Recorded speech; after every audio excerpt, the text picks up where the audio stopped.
Halo teman-teman, welcome back to channel Catatan Prestasi. Kali ini saya akan membahas tema yang menarik ya teman-teman. Apakah nama besar emiten itu merupakan jaminan?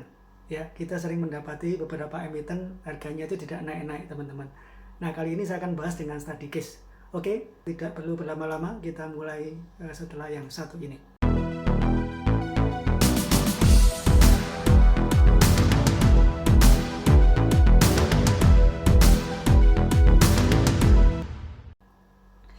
Nah teman-teman, ini merupakan episode ke-38 ya. Dan ini saya ingin mengajak diskusi ya satu tema yang sangat menarik, yaitu kenapa sih kita seringkali mendapati emiten yang kita beli, kita masuk di satu saham tetapi sahamnya itu tidak naik teman-teman.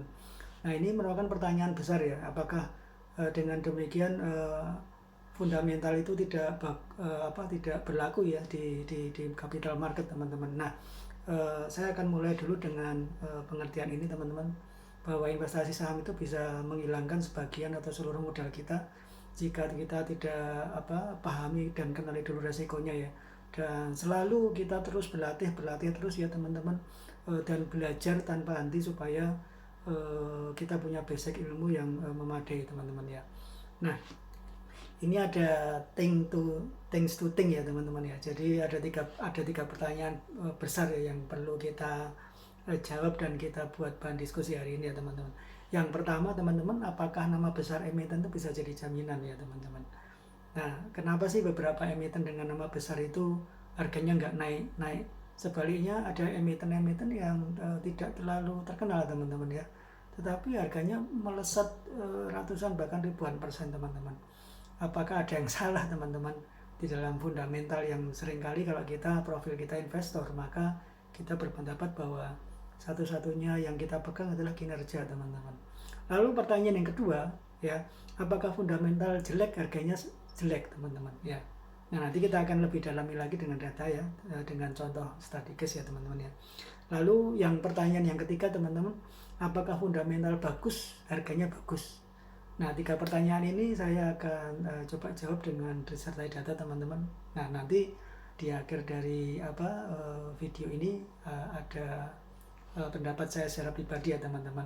Pastikan teman-teman sebelum selesai menonton video ini, pastikan tekan dulu subscribe, like, dan tombol notifikasi lonceng supaya teman-teman selalu dapat update video terbaru dan channel ini semakin berkembang lagi teman-teman.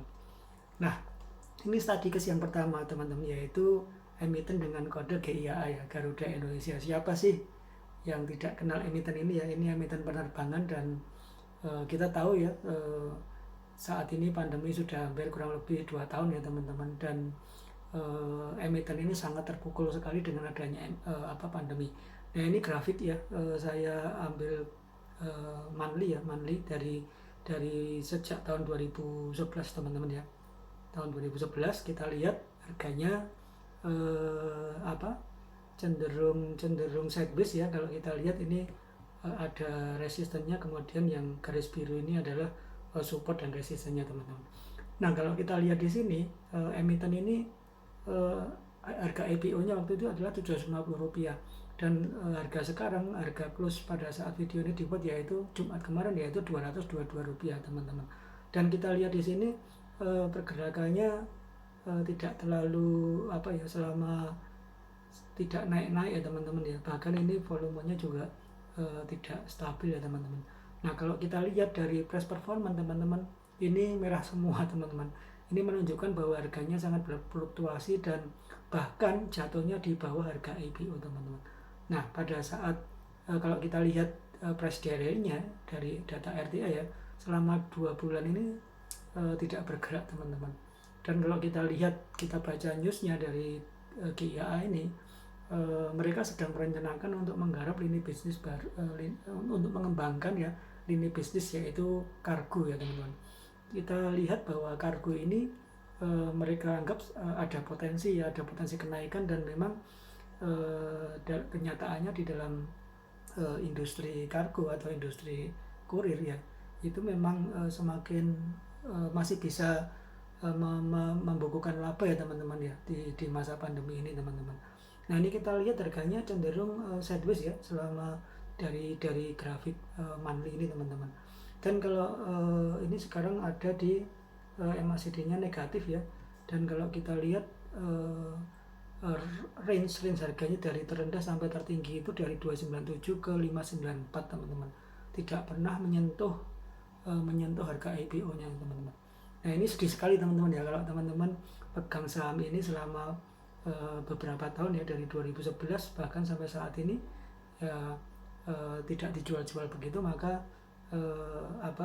kita mengalami minus ya teman-teman ya.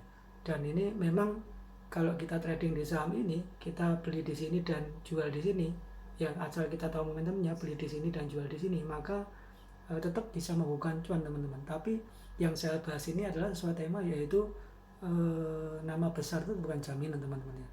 Dan kalau kita lihat pada saat IPO ya, Garuda itu pasti kita sebagai investor atau trader kita akan tertarik sekali untuk ikut order saham ini teman-teman. Nah ini contoh pertama teman-teman ya. Jadi membuktikan bahwa salah satu contoh ini yaitu tidak bisa mengangkat harganya teman-teman ya. Nah lalu ada berita juga bahwa emiten ini juga sedang memproses karyawan-karyawannya untuk pensiun dini ya teman-teman. Karena dengan kondisi penurunan jumlah penumpang ya yang cukup drastis, tentu akan mengurangi revenue dari GIA ini teman-teman. Lalu contoh yang kedua adalah ISAT ya, Indosat ya. Siapa yang tidak kenal emiten ini ya? Ini emiten telekomunikasi ya. Dan mungkin kita juga pernah pakai ini, atau kita sendirian pakai nomor Indosat ya teman-teman. Nah ini kita lihat hampir sama dengan chartnya ya, chart monthly ya, dari awal paling jauh yaitu saya pakai sekitar 2005 ya ini teman-teman ya. Ini tidak bisa jauh lagi ya, IPO-nya tahun 94 ya. Dan ini pun juga trading view saya berbayar. Jadi kita lihat ini juga harga cenderung bergerak di box ring teman-teman ya, box ring. Dan ini luar biasa ya, kalau teman-teman juga bisa tetap dapat cuan ya, beli di sini jual di sini, prinsipnya beli di harga bawah jual di harga atas ya. Tapi untuk investing ini tidak cocok ya teman-teman ya, karena harga tidak kemana-mana teman-teman. Kita lihat IPO-nya pada saat itu di harga 7.000 ISAT ya, kemudian pada saat video ini dibuat ini 6.525. Dan kalau kita lihat price diary-nya ini masih mending ya, ada hijau-hijau ini ya.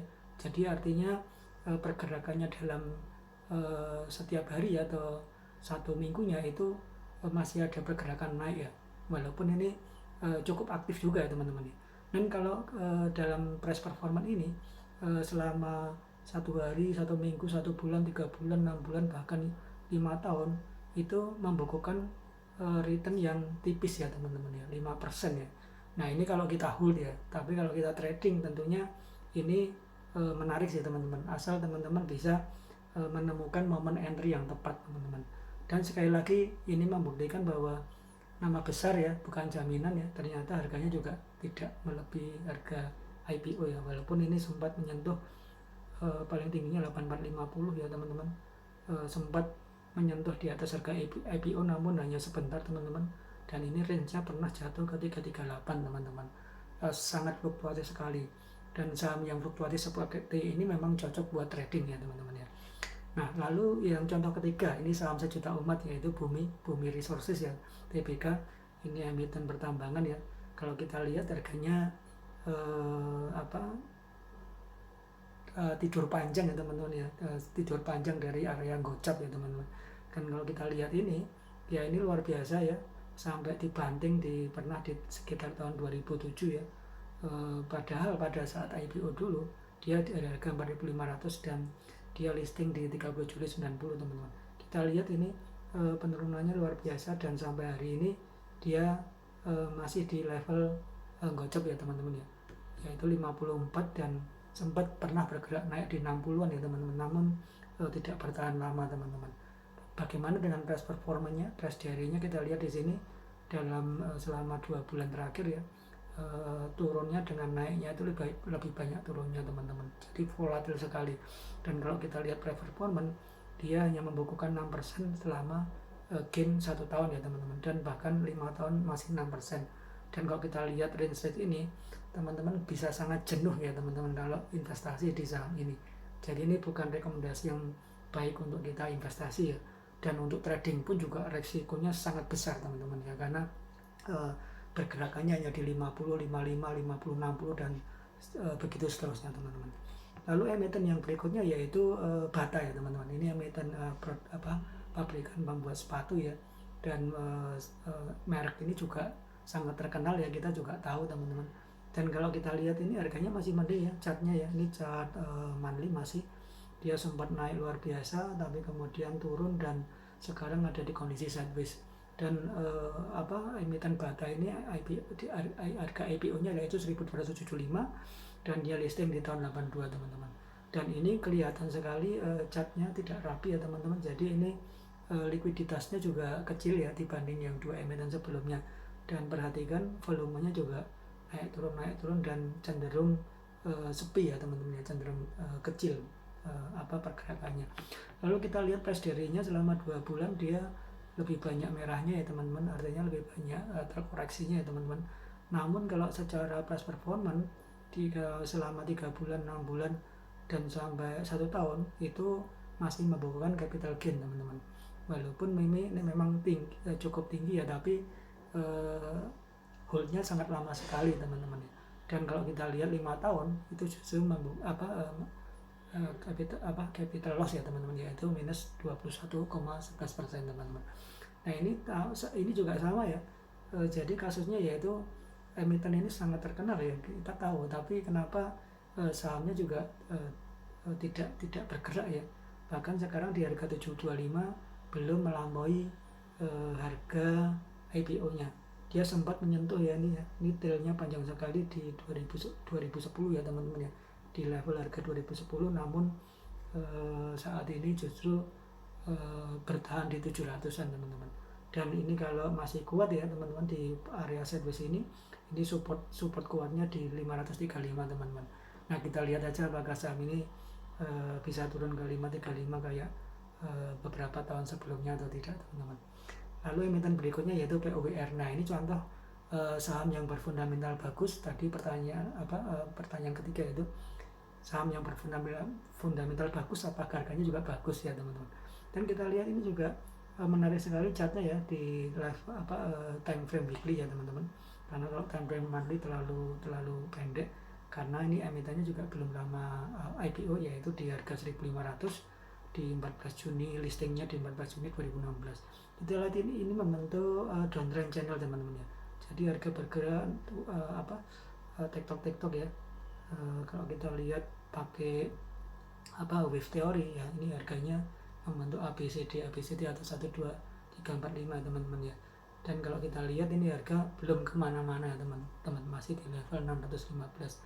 Nah kita lihat harganya selama di price daily selama 2 bulan lebih banyak merahnya daripada hijaunya teman-teman. Lalu ini price performance selama maksimal 3 tahun ini justru membukukan kerugian 43% ya teman-teman. Dan secara tahunan ya, atau 1 year hanya tipis sekali teman-teman.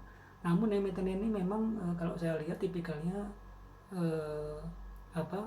berat untuk di harganya kita dapat capital gain, tapi tipikalnya yaitu dia membayar dividen yang cukup yieldnya menarik teman-teman ya, yieldnya di atas deposito. Coba teman-teman perhatikan, emiten ini juga rajin bagi dividen 1 tahun 2 kali ya teman-teman.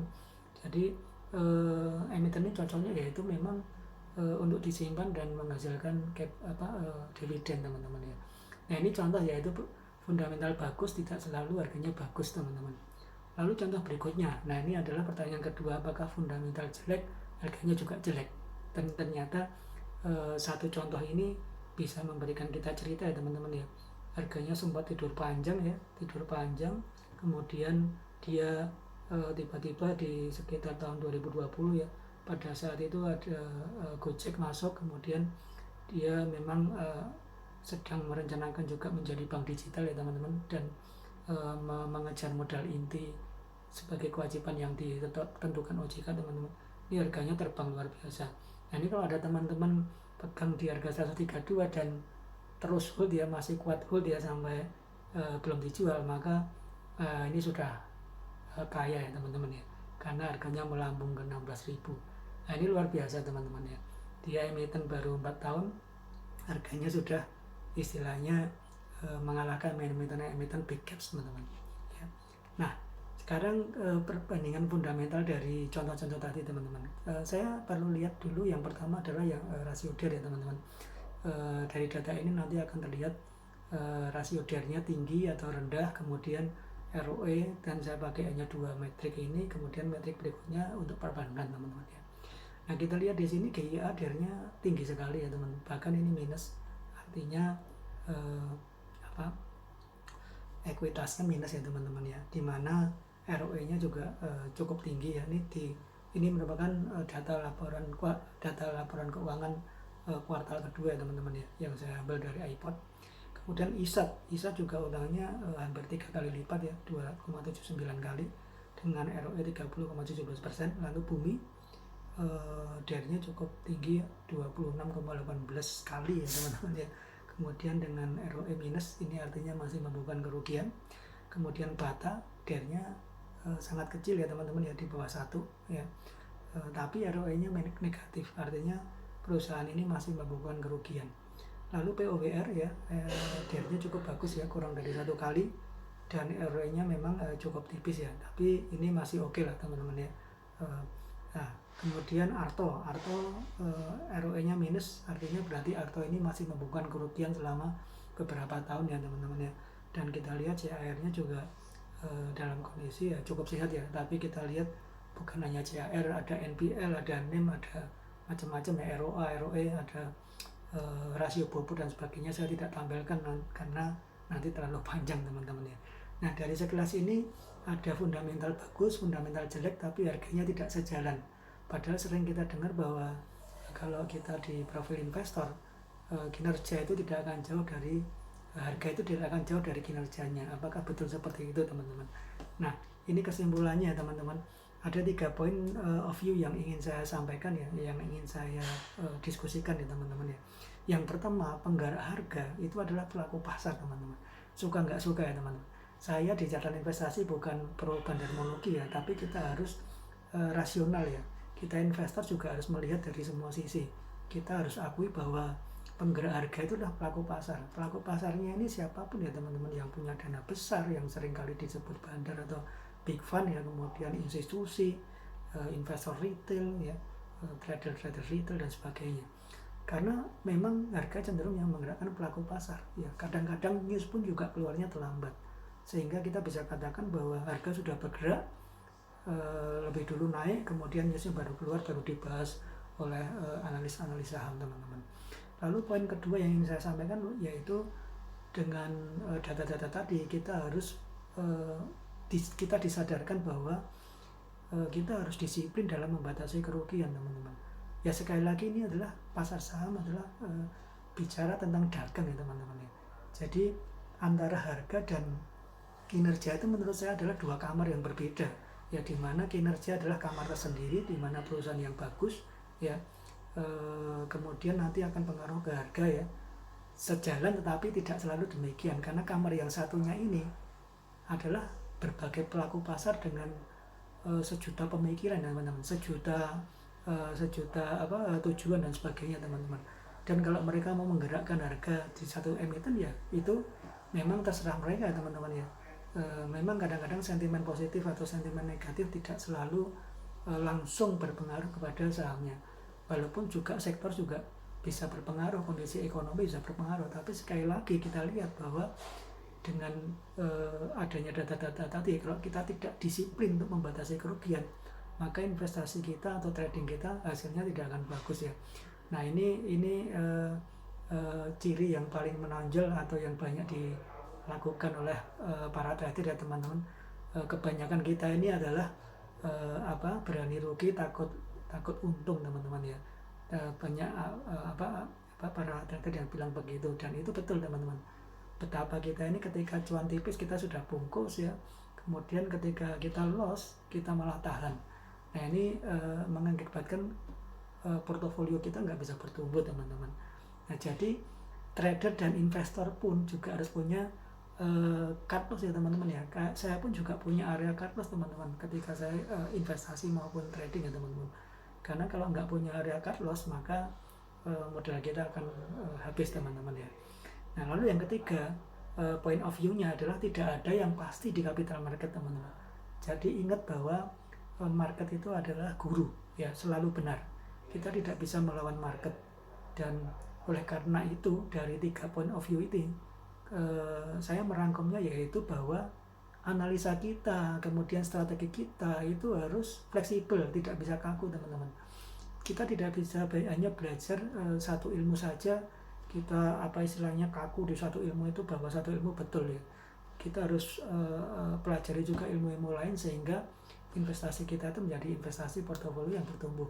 Kan tagline-nya adalah yang penting cuan teman-teman ya. Jadi apapun metodenya, apapun strateginya, yang penting itu cuan teman-teman. Oke teman-teman, jadi ini menarik ya tema ini, yaitu apakah emiten yang terkenal itu menjadi jaminan harganya bagus atau sahamnya bagus. Ternyata tidak, dan masih banyak contoh-contoh lagi ya teman-teman. Emiten dengan fundamental buruk itu ternyata harganya bisa naik terbang ratusan sampai ribuan persen teman-teman. Nah saya juga pernah merilis video yaitu bank-bank mini harganya berterbangan teman-teman. Nah teman-teman bisa saksikan video itu, mungkin bisa jadi referensi juga ya. Tapi sekali lagi video itu lebih cocok, yaitu bank-bank ini itu lebih cocok untuk trading ya teman-teman. Namun sekali lagi ingat bahwa trading di saham-saham seperti itu resikonya begitu besar. Makanya sekali lagi point of view-nya adalah kita harus membatasi kerugian kita teman-teman. Oke teman-teman, sekian dulu video dari saya. Salam sehat, jaga kesehatan selalu, salam investasi, dan salam cuan selalu.